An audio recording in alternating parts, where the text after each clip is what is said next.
नमस्कार, मैं हूं आदर्श सिंह और आप देख रहे हैं अमर उजाला। इस समय मौजूद है नैनीताल और अब हम चलेंगे 15 किलोमीटर दूर नैनीताल से बजूंग गांव के तोकदुदीला में। तोकदुदीला में पिछले साल जो है आपदा के कारण यहाँ पर भारी मात्रा में मलबा आया था, जिससे करीब 20 नाली खेत जो है बर्बाद हो गए थे और एक मकान तक उसमें बह गया था। इसके अलावा करीब 7 जानवरों की मौत हो गई थी। इस भारी नुकसान के कारण यहाँ के जो निवासी हैं उन्हें जीवन यापन में बड़ी कठिनाइयों का सामना करना पड़ रहा है। अब उनके पास पर्याप्त खेत भी नहीं है और आने जाने के लिए भी मार्ग की भी सुविधा नहीं है। यहाँ पर लोग सिर्फ पगडंडियों का इस्तेमाल करते हैं चढ़ने के लिए। इस कारण रोज़ाना आना जाना बड़ा मुश्किल काम हो गया है। यहाँ पर कई जो नौजवान हैं वो तो गांव छोड़कर शहरों में बस गए हैं, लेकिन बुजुर्गों को अभी भी इस गांव में ही रहना पड़ रहा है। ऐसे में उनकी डिमांड ये है कि प्रशासन उन्हें जो है गांव से बाहर कहीं रोड पर एक मकान दे, ताकि वो वहाँ पर अपना जीवन यापन कर सकें और इस बरसात में उन्हें जो है इस तरह की दिक्कतों का सामना करना ना पड़े। क्योंकि बुधवार को ही बारिश ने इनका एक बार डर फिर से बढ़ा दिया है। इन्हें डर है कि कहीं इस बार भी बरसात में इस तरह की आपदा ना आए और मलबा आने के कारण जो उनका घर है वो बर्बाद हो जाए। ऐसे में इनकी यही डिमांड है। हालांकि प्रशासन ने पिछले आपदा में उनसे ये आश्वासन भी दिया था कि हम आपको रहने के लिए एक जगह देंगे, लेकिन अभी तक वो आश्वासन सिर्फ आश्वासन तक ही सीमित है। धरातल पर कुछ भी नहीं मिला है। ऐसे में ग्रामीणों को एक बार डर सता रहा है और उनकी मांग है जल्द से जल्द उनके रहने के लिए जो है सड़क पर इंतजाम किया जाए।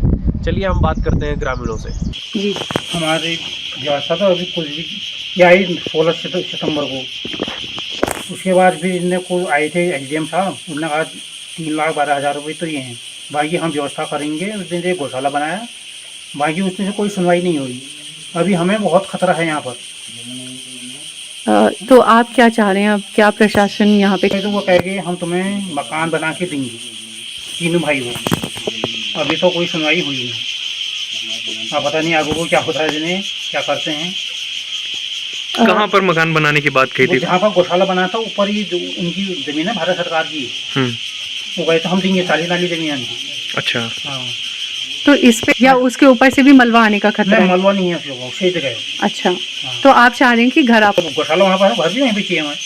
और अभी गौशाला दिक्कतें यहाँ से उतनी दूर हैं, हम ठहरे यहाँ, कहीं हमने वहाँ बाघ आ गया, बाहर से बाघ हमने बात दी, कहीं मार दी बाघ ने, फिर बाहर का इंसान पर जल चपड़ जा रहा। कभी आपदा आई थी? ये आए थे 16 नवंबर को, और इसमें हमको वहाँ यहाँ से हटने के लिए कहा गया। तो हम ऊपर ज़मीन दे रहे थे, तो उस टाइम तो ये सभी आए मौके पर, अभी तक कोई सुनवाई नहीं हुई। तो अब आगे आ गई बरसात, तो अब क्या होगा आगे को?